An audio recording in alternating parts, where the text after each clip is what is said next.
Hello বন্ধুরা, কেমন আছো তোমরা সবাই? আজকে চলে এলাম তোমাদের সাথে আমি আমার একটা ছোট্ট একটা রেসিপি নিয়ে।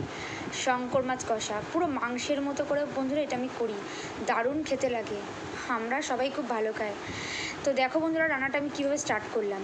প্রথমে হলুদ নুন দিয়ে মাছটাকে আমি ভেজে নিলাম তেলটা গরম হওয়ার পর।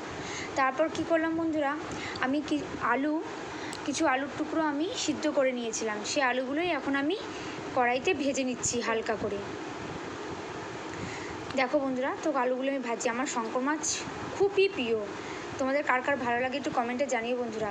তারপর দেখো বন্ধুরা, আমি কড়াইতে আবার তেল গরম করলাম, করে ওর মধ্যে গোটা গরম মশলা, তারপর পেঁয়াজ কুচনো দিলাম, দিয়ে পেঁয়াজটাকে ভালোভাবে নাড়াতে চাড়াতে থাকলাম যতক্ষণে পেঁয়াজটা লাল লাল হয়ে আসছে।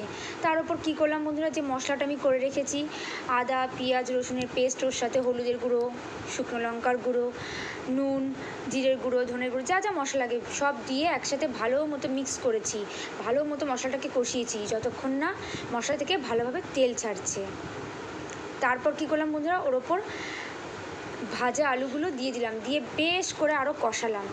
অনেকক্ষণ ধরে কষাতে কষাতে তারপর ভাজা মাছগুলোও দিয়ে দিলাম, ভাজা শঙ্কর মাছগুলো দিয়ে ভালো মতো সব একসাথে খুব সুন্দর করে কষালাম। তারপর কী করলাম, উষ্ণ গরম জল দিয়ে মশলাটাকে আরও সাঁতলালাম ভালো মতো। অনেকক্ষণ ধরে দেখো বন্ধুরা, আমি ভালোভাবে মশলাটা অনেকক্ষণ ধরে কষিয়েছি। কি দারুণ কালার এসছে দেখো বন্ধুরা, তোমরা নিজেরাই। আমার ভিডিওটা যদি তোমাদের ভালো লেগে থাকে তাহলে অবশ্যই লাইক